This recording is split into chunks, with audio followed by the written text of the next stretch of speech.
Yes, it was very cold. Yes, this is blowing snow.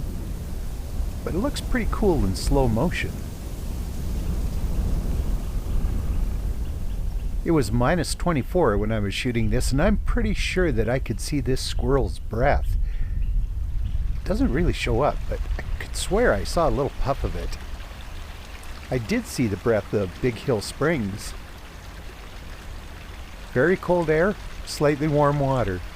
Yeah, condensation happens. Frost on everything around that flowing water. And frost on a lot of the trees, too. But it was getting knocked loose by that wind that had decided to come up. Warming temperatures were on the way, but I decided to go out on the coldest day this week because, well, wind chill. Even if the next day was going to be warmer, it was supposed to be more windy. Kind of negates any warm-up.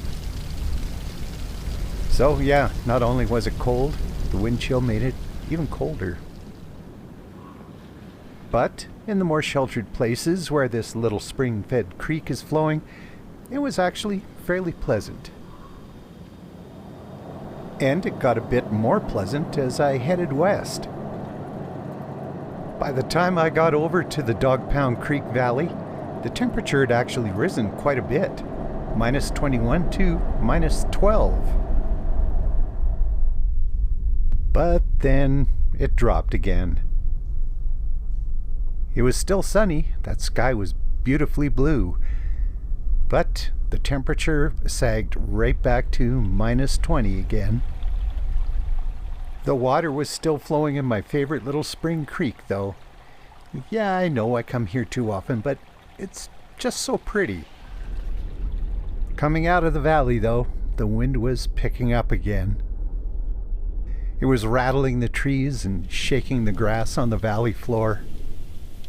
But, of course, that didn't bother the mule deer. They just laid there in little patches of sun and chawed away. Out in the open, though, it was really starting to blow. It was chasing the snow down the roads, and out in the open pastures, it was tearing away every little puff that the horses' hooves kicked up. But it was just slightly warmer in spite of the wind. It was now up to minus 18. Back down in the Dog Pound Creek Valley, I found this sheltered little spot, and it was quite pleasant. Back up on the ridges, though. That wind was mean, and it was scattering snow everywhere. But this being southern Alberta, things changed really quickly. By the end of the week, we'd risen from minus 27 to plus 14. Winter's last blast? No, not likely. But the end, it might be in sight.